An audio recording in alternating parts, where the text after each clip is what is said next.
Ladies and gentlemen, thank you for joining us for the last official session of this wonderful conference. And it's not an understatement to say that we have another yet very special guest.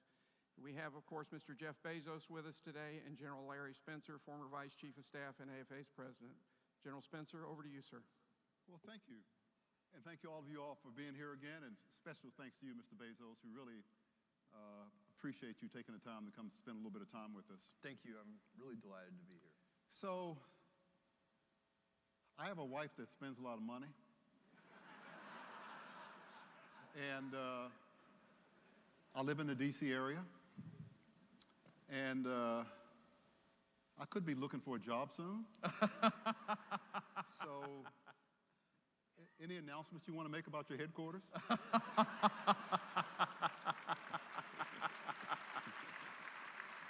Thank you, Larry. We'll make a decision before the end of the year. That's all I can say on that topic. We're excited to make that decision. Okay, thank you so much. And I hope your wife is spending some of that money on Amazon. Absolutely. Good. Absolutely. One of the reasons we're happy to have you is you are right in the wheelhouse of everything that's been going on here the last few days, especially as we talk about innovation. And I think if anyone epitomizes innovation, it's you and your companies.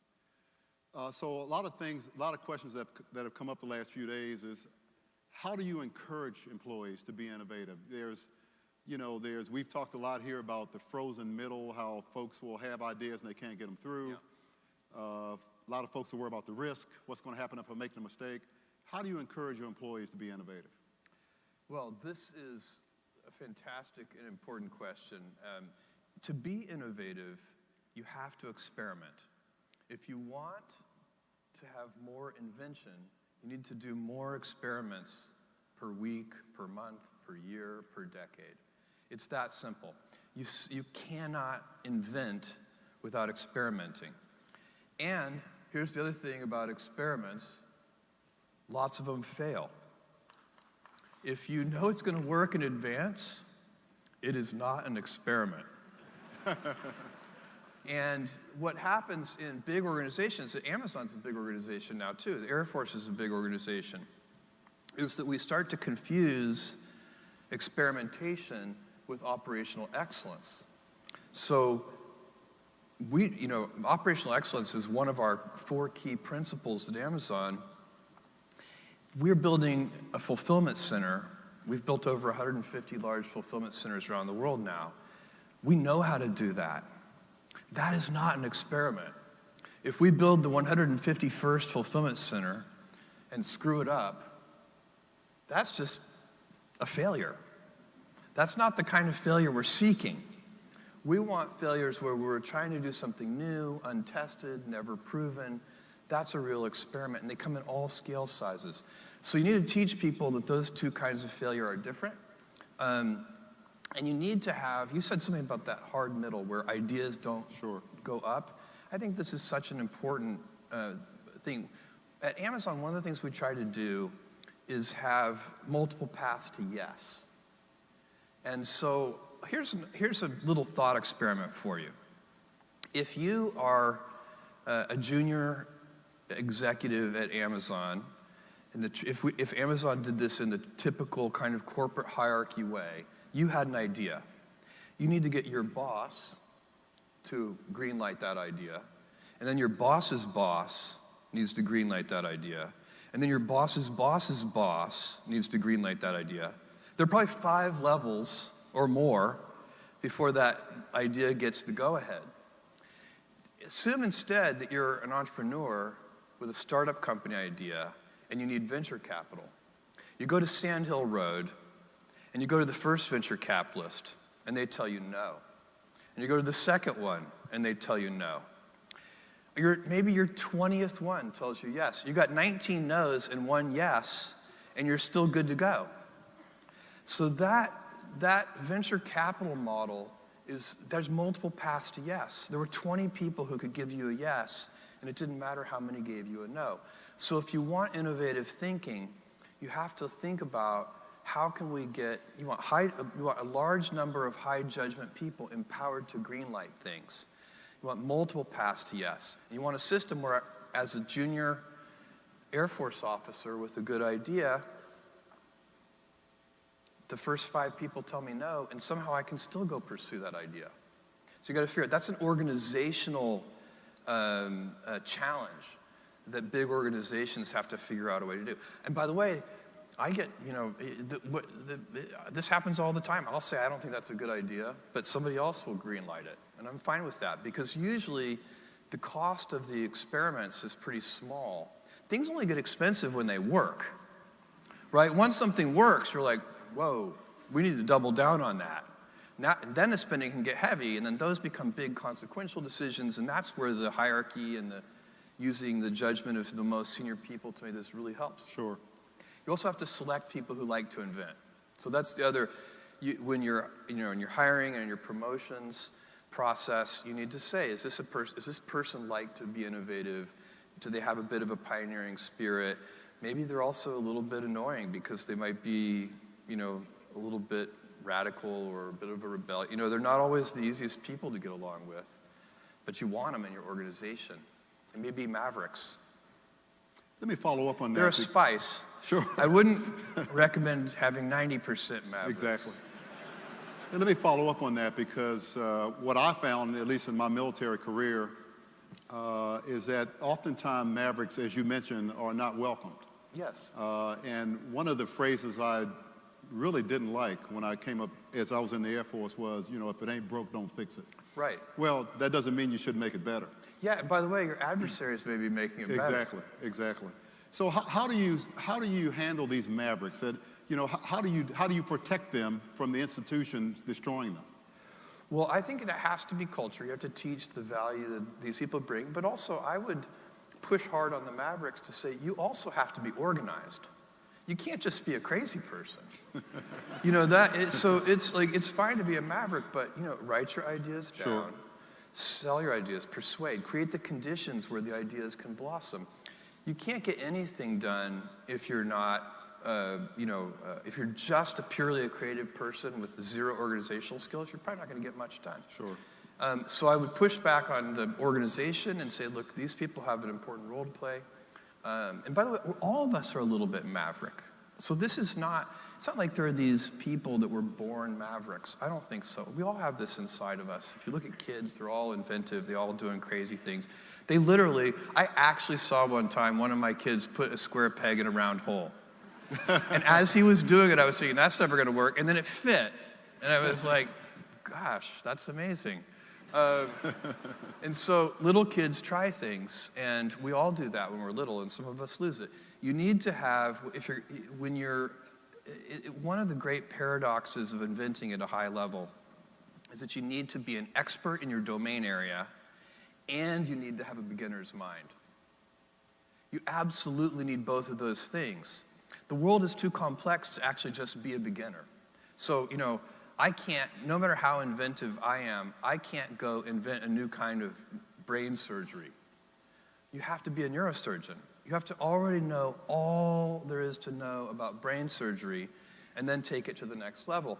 The problem is, for many people, by the time they become true experts, they've lost that ability to see things in a fresh way. They've lost the beginner's mind.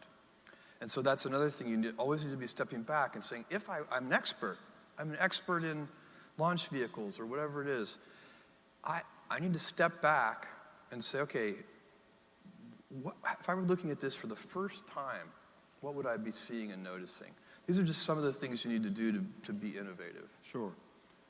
For roughly 80% of my career in the Air Force, we would launch satellites and not think twice about it.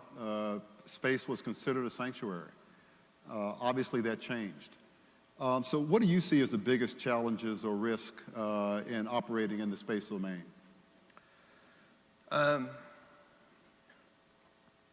Well, let's start with the fundamental principle. You never want a fair fight. That's for a boxing ring. Right. Outside of a boxing ring, a fair fight is just bad strategy. And it means you didn't prepare properly. And as you pointed out, this nation has enjoyed incredible space dominance for so long. And it's changing because some of our potential adversaries are getting very sophisticated. And so for me, or if I were in your shoes, the way I would think about this is, in this new era, how are we going to maintain space dominance? What does it really mean? And you're going to need some fundamental capabilities. You have to be able to go to space more frequently with less lead time. If you said, Larry, if you said, Jeff, I have a mission for you. I need you to control this piece of terrain over here. But there are some constraints. I need you to control that piece of terrain, but you can only visit it once a month with a lead time of 2 years. I've just been given an impossible mission. And by the way, when you translate that to space, I'm being very generous with the once a month and the 2-year lead time. The reality is worse than that. So it's not surprising that it's difficult to do that. And it's one of Blue Origin's missions is to make access to space more frequent, ready to go on a moment's notice, lower cost, which requires reusability. All those things are going to be required, in my view, to move into a new era of U.S. space dominance. And believe me, I don't have to tell you guys, you do not want to see that era end. That's a big deal. Sure. Now, we have a lot of industry partners here in the audience. In fact, the largest number of industry partners we've had attend an AFA session. So what are some of the benefits for your companies partnering with commercial industry? You have got to, this is a really important general point. It's so important for the DoD, for the Air Force, for every government institution, when they can, to use commercial solutions. And what I find is that when the requirements get written, they're not written necessarily taking that into account in all cases. And so you get something, you end up getting a custom-built system which meets the requirements when a commercial system would have met those requirements, or actually met a different set of requirements, but in a much better way for the capability that's actually being required. And that's a big problem. It's very costly, it slows you down. You want to reserve your custom requirements for things where you really need special sauce, something where there really isn't and shouldn't be a commercial avenue. You know, on writing requirements, I tell our engineers at Blue Origin, good engineers build to requirements. Great engineers push back on requirements. And that's what you need to do. You need to say, is this requirement really needed? Because if we can waive this requirement, then we can use this commercial system. And if you look at, I'd give an example from my own world, which is Amazon Web Services. We're now seeing, fantastic growth from both companies and government institutions and the CIA and the DoD using our using our compute cloud instead of building their own systems. And the reason these companies are doing that, instead of building their own data centers in these government institutions and DoD and so on, is because the capabilities that they get, there are some reasons, but one of them is that the capabilities they get keep improving kind of auto-magically without any effort. And part of what's going on there is, in a system like that, you want co-customers, because the co-customers drive the product forward. If you're the only customer of a software system, you're the only one driving it forward. If thousands of customers share that system, then the other 999 that are not you are also driving it forward, and you get that as a tailwind. Is that the analogy I'll give you is that of a personal physician. The last thing you want, Larry, is a personal physician who only services you. Because that person, they'd be available, they'd show up and do house calls, they'd be there anytime, but they wouldn't be, you want a doctor who's seeing hundreds of sick people, so that when you have a problem, that doctor has a bunch of data points. How could a personal private physician ever diagnose something? It would be so challenging. You don't want a private doctor. You want a doctor where you want a bunch of co-patients, because those patients are teaching that doctor every day. And that's what happens if you can use a commercial system, you effectively have a doctor who has lots of patients teaching. Great. One of the great things about this session is I see a lot of folks taking notes. And so let's get specific with the Air Force. How would you recommend fostering innovation specifically with an organization like the Air Force and with Velocity? Oh, okay. I could talk about this a long time. I'm going to give you the short version of this. Velocity is so important. And in large organizations, it is about decision making. And one of the problems, let me back up just one more piece. What you really want is scale and nimbleness, right? So if you take the US Air Force, one way to make it nimbler would be to make it much smaller. But that's a really bad solution because the scale brings so many advantages. And I see the same thing at Amazon. Amazon, because of our scale, we can do things that we just couldn't ever have done as a garage startup. There's some things that only big organizations can do. I love garage startups. I was a garage startup, but you can't build a Boeing 787 in your garage. You need a big organization like Boeing to do that. So if we want scale, we love scale, and you would never trade the scale of the US Air Force for anything. But the question becomes, how do I keep the advantages of scale, but still have the advantages of a nimble startup? How do I get the nimbleness too? I want to be able to absorb a punch because of my scale, and I want to be able to dodge a punch because of my nimbleness. Well, the way you stay nimble is by making decisions fast. In a 20-person startup company, the decision-making speed is so quick. And that's why they're so nimble. And then in a big company or a big organization like the Air Force, that decision-making has a tendency to speed the decision-making. You get high-quality decisions. I think sometimes people think the decisions are low quality. I don't think so. I think you usually get high-quality decisions. You just get them slowly, which is a problem.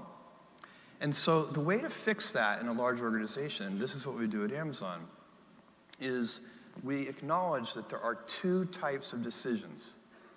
There are decisions that are, we call them two-way doors. They are decisions where if you make a decision, you walk through the door, and it turns out you made the wrong decision, you turn around, come back. And the consequence of that misstep is small. That's a type 2 decision. That's a two-way door decision. There's a type 1 decision where it's really hard to reverse. When you walk through that door, you have walked through that door. And it's going to be expensive or impossible and time-consuming to reverse that decision. So you have to get that right. That's a high-consequence decision. Those decisions should be made deliberately, carefully, slowly. At Amazon, I find myself on those. I'm the chief slowdown officer. I slow those decisions down. I'm like, no, I want to see this one more way. And the teams working on it roll their eyes. I've already seen it 18 ways, but I thought of a 19th way, and I want to see it. That's correct for a high-consequence, irreversible decision. You owe it to your teammates to make those decisions. The problem comes in large organizations is that junior executives, or I'll switch it to officers, junior officers role model senior officers. So they're looking around and watching. And it turns out, rightly, senior officers are mostly making high consequence, type 1 decisions that require a slow, deliberate decision-making process. And so then the junior officers are like, well, that must be how we should make all decisions. We'll make all decisions with that heavyweight process. And so now even trivial decisions end up going through a lot of extra unnecessary process to be made, when really many of those decisions should be made by very small teams or by even single individuals with good judgment, knowing full well that they could be reversed. And the senior leadership can set the tone on that. They can say, no, why this decision, why are so many people involved in this decision? I want Jill to make this decision. And whatever Jill decides is fine, and guess what, Jill, if you get it wrong, it's okay. We're just going to back up and do it again. I don't want you to talk to anybody about this. Just go make it. So I've been here in the hotel since last Thursday. I decided to run home quickly last night to change out some clothes, and typical of my wife, I walked in the door after being gone for several days, and she asked me to take out the trash. Now, she saved it for you. She did, but I didn't want to take out the trash, so I was considering, okay, she asked me to take out the trash. Now, what's the risk of me not taking it out? So we're all. This is a group of innovators. Over a beer, I want to hear how this ended up. Okay. The Air Force was birthed on innovation, so you have a generally innovative crowd here. However, there is a balance between innovation and risk. Yes. How do you balance those two? Well, here's what I would say is that the winners, when you're doing these experiments, winners pay for thousands of losers. That's a good point. So when you're talking about, to put it in Amazon terms, we've had a few gigantic winners at Amazon. We've had Amazon Prime, our membership program. Amazon Web Services has been a gigantic winner. Our marketplace business, where we let third-party sellers compete against us on our primary retail real estate. Those are huge winners for Amazon. Each of those winners has more than paid for thousands of experiments. And so when you're talking about the kinds of experiments that you would be doing here at the Air Force, that I do at Amazon and at Blue Origin, the positive outcome is very long-tailed. You can get just gigantic. It's an analogy in baseball. Everybody knows that if you swing for the fences, you're going to hit more home runs, but you're also going to strike out more. Right? And in baseball, the most runs you can score when you're up at the plate is 4. Your upside is capped. It's not long-tailed. In business, and I bet it's true here at the Air Force as well, that upside isn't really capped. Every once in a while in business, you step up to the plate, you swing as hard as you can, and you get 1,000 runs. And so that long-tailed distribution of those possible outcomes is what makes experimenting worthwhile. And so when you're balancing the risk, you say the most I can lose is the cost of the experiment. And the value of the invention could be uncapped. We obviously live in a very diverse world, a very diverse country, and a very diverse Air Force. What role does diversity play in innovation? Not just race, ethnicity, or gender, but also background. I think all of those types of diversity play a role in invention and innovation. And what I have seen, the kind of invention that I do every day, and it's going to be very similar here, just because of the size of the organizations and the size of the things that you're trying to accomplish. This is team invention. It is not, by the time we end up, Echo is the Echo Alexa, speaker. that is an example of an invention that no customer asked for. If we had gone to customers, 6 years ago or 7 years ago, whenever it was that we put Echo on the drawing board, customers, and we said, look, would you buy a black cylinder that you plug into the wall in your kitchen and you can ask it what time it is, set timers, ask it what the weather is, ask it to play music for you? They'd have been like, no, I will not buy that. And so we invented that, but there was no single person who invented it. It was team invention. And people come at these things because of their diverse backgrounds, which I think does include gender and race and everything else, but also certainly, did you come from a wealthy family? Did you come from a broken home? All these things lead people to think in slightly different ways. And so when you do that team invention, you want people in the room thinking very differently. You're going to end up with a more robust invention. Our chief and secretary have talked a lot this week about talent management and growing leaders. When you recruit folks for your company and you mentor folks in your company, how are you recruiting and mentoring and raising the next Jeff Bezos?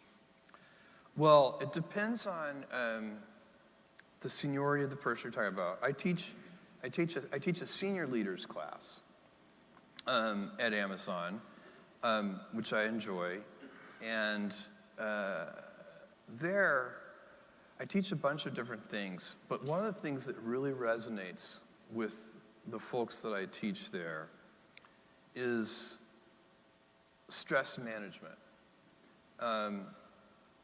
And I offer to people that it's part of their job to make sure that they don't get burned out.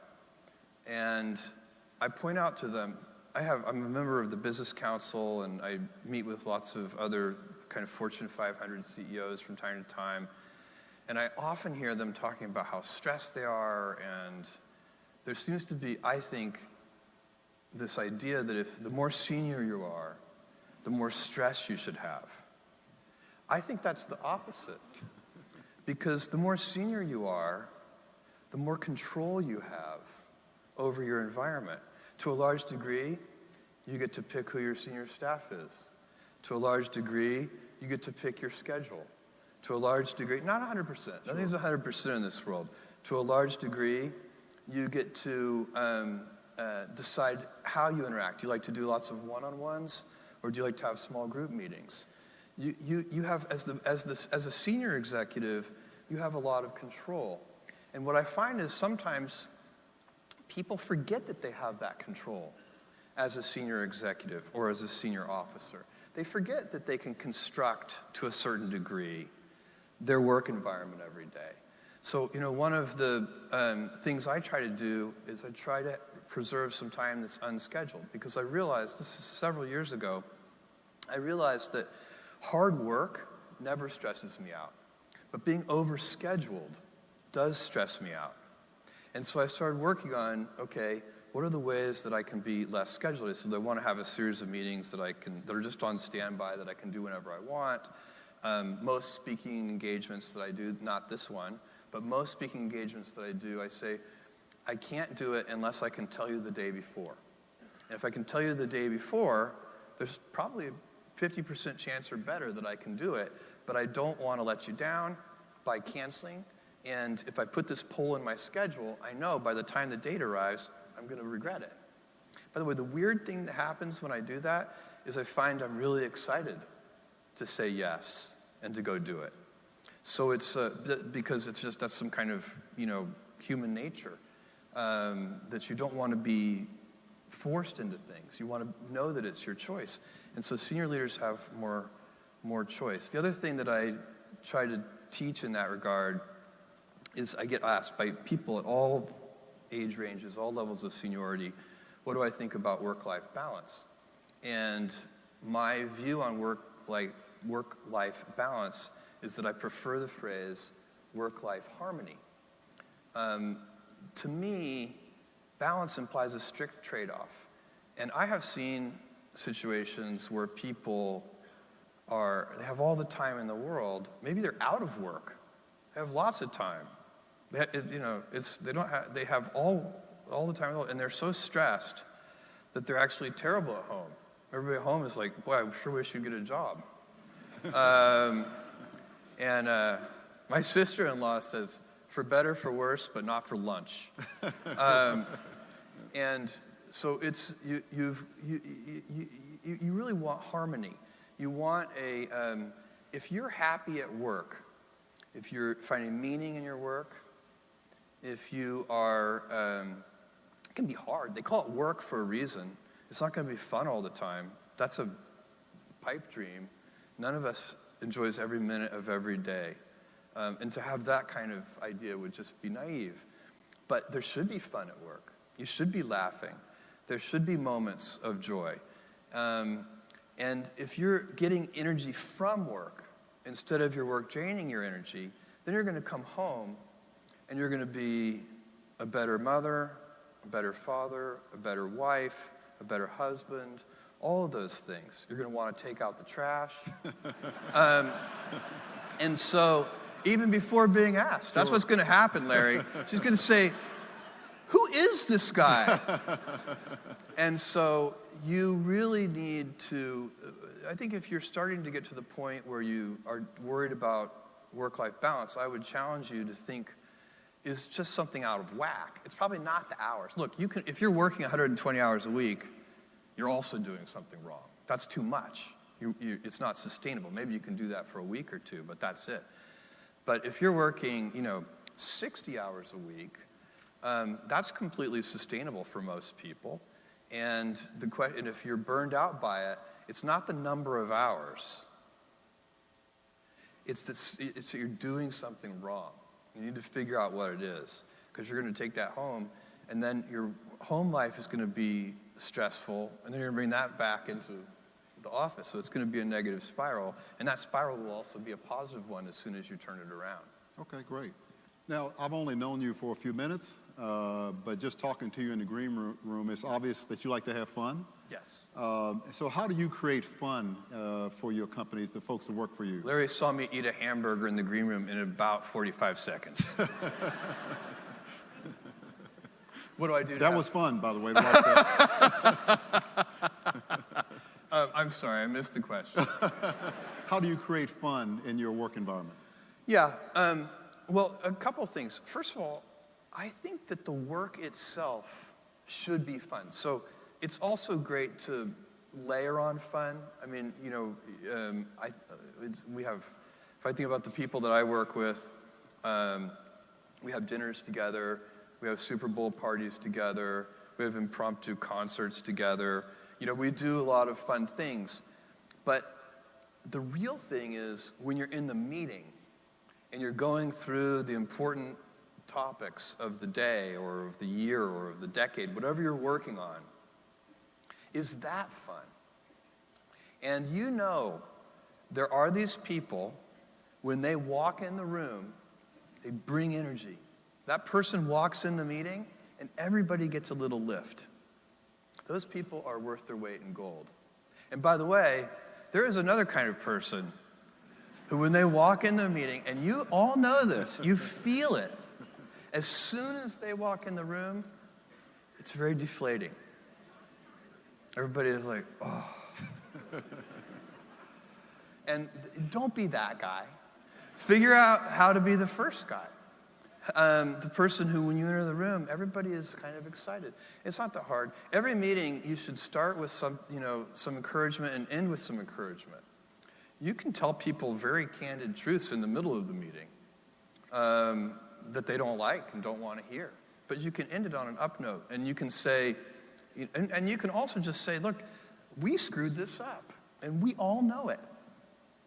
Even that can be fun. Sure. If you acknowledge it, we screwed this up, we all know it. Let's figure out how. Let's find the root cause. I believe in root causes.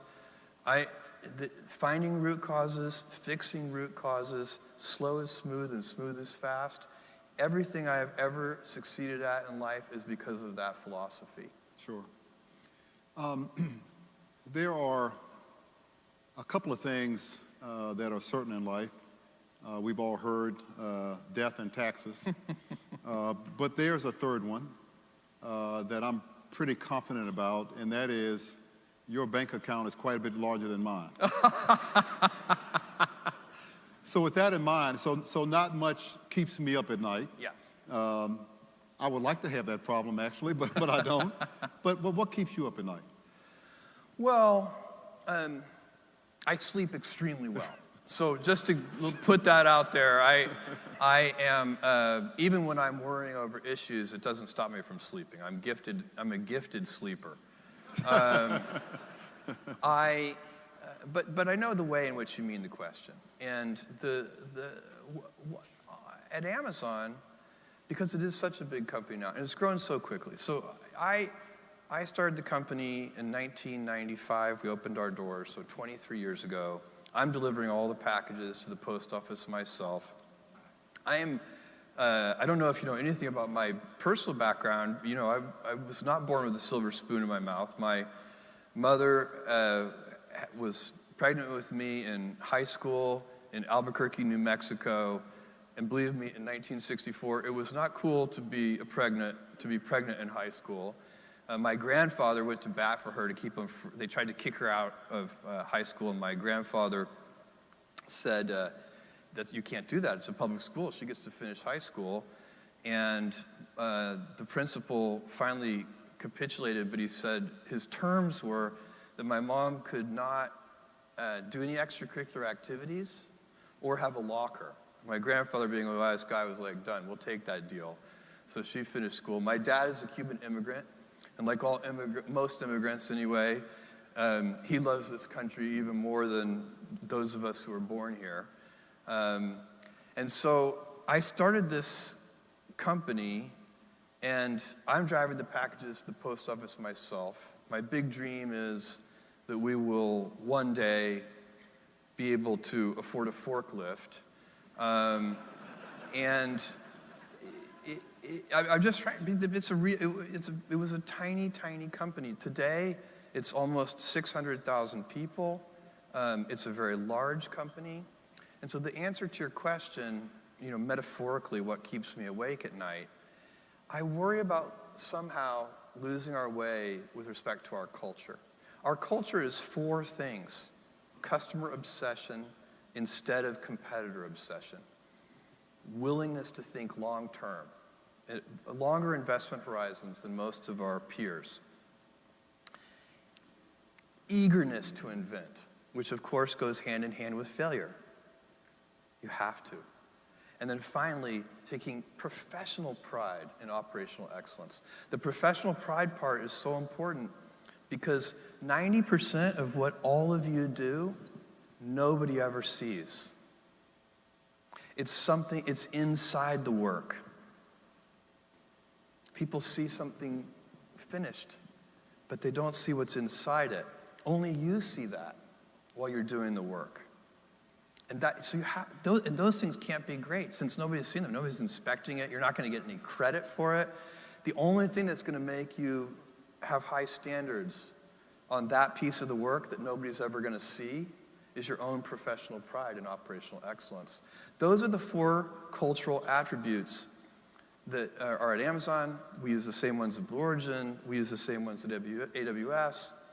Those things, if they start to erode at the edges, that would make me very nervous. So I spend a lot of time trying to inspect that, audit that, teach that. Teaching things like that is about repetition.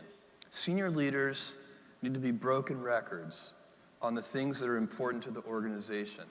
And if everybody in the organization, like you have succeeded when you start to see people roll their eyes because of your repetition on certain important things.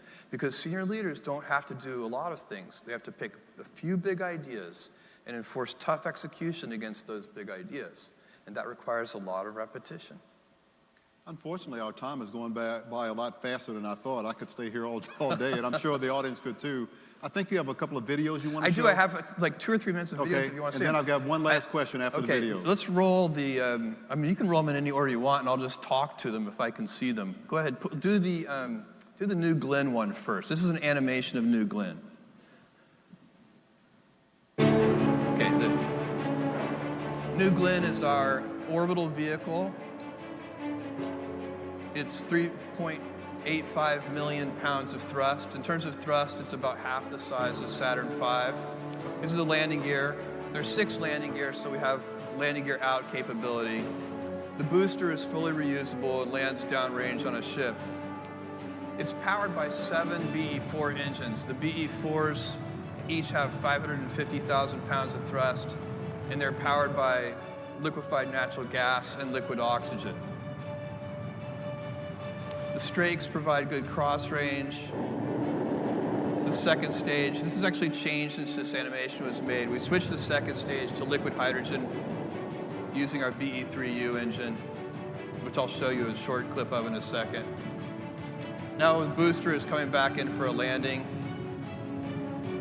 We've really stressed availability on this vehicle, and so we have designed the landing ship to be underway so we can stabilize it really well, because we want to be able to land that booster even in heavy sea states. There's the landing. And then, of course, the most important part, payload deployment.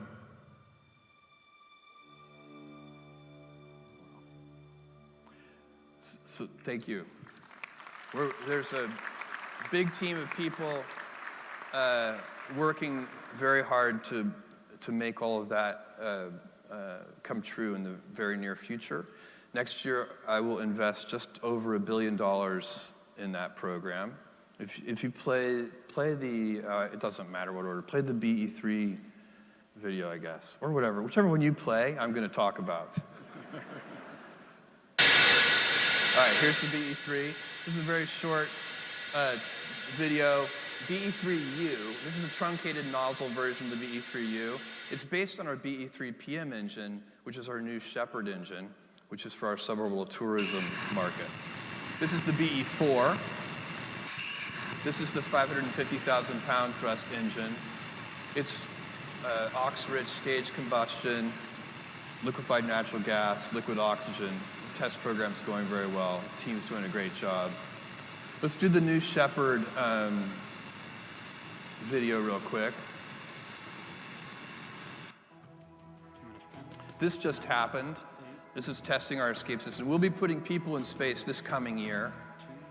This was our third kind of envelope test of the escape system.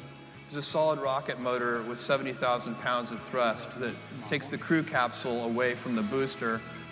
And this particular test was the high altitude. We were basically already in space just before main engine cutoff is when this would happen in real life. And it's one of the more stressing cases. Watching this PM touchdown landing never gets old for me. And then here comes the crew capsule, big windows.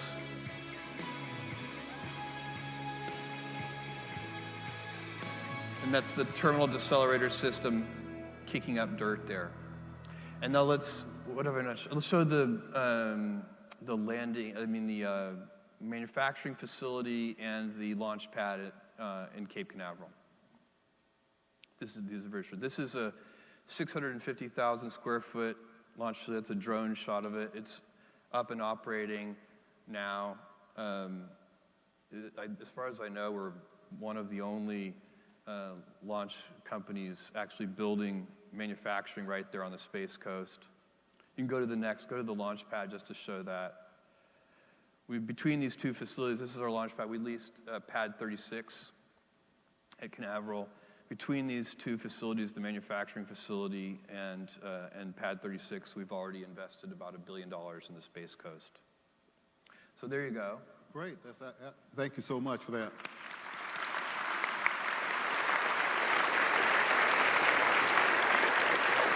Hey, One of the reasons I like to talk about how much we've invested is I do want people, especially this audience, to know how committed we are to this.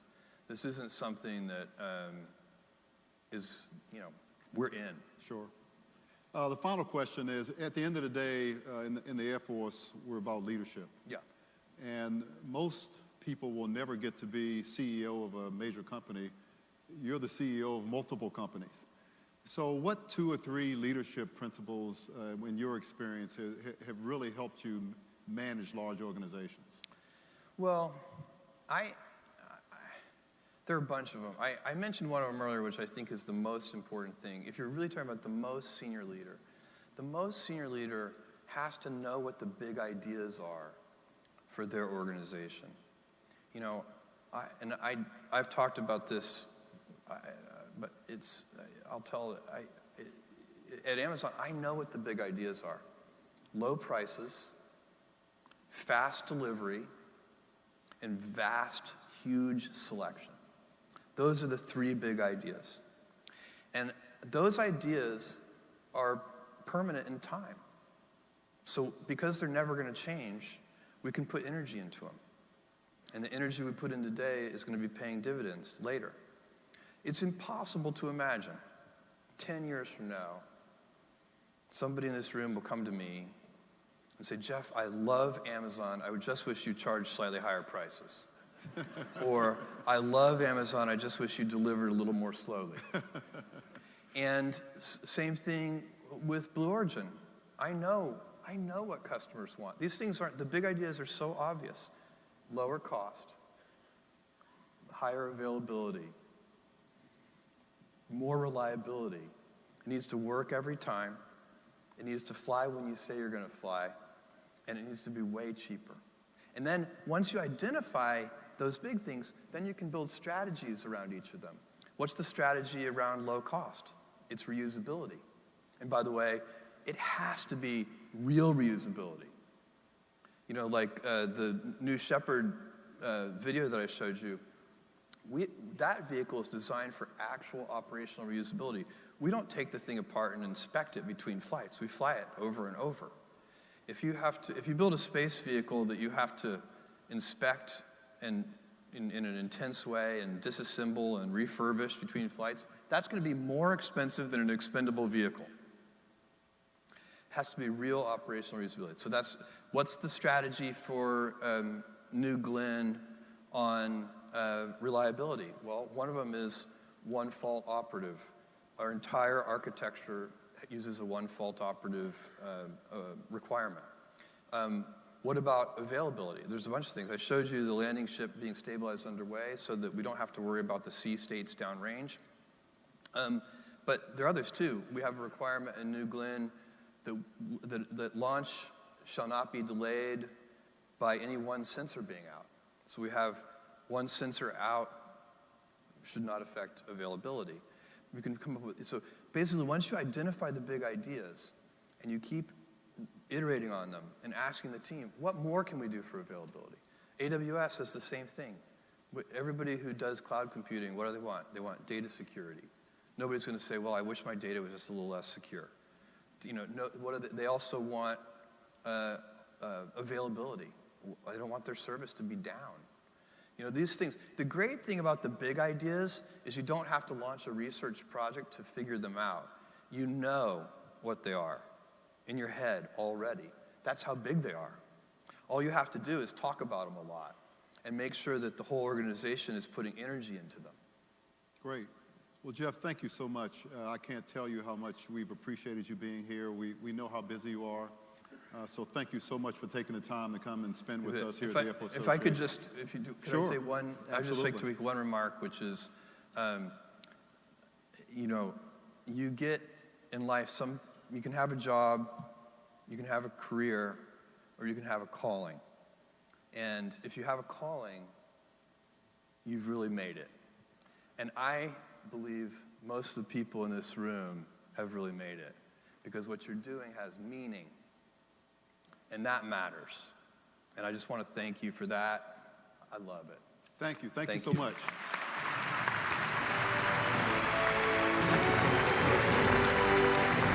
Jeff,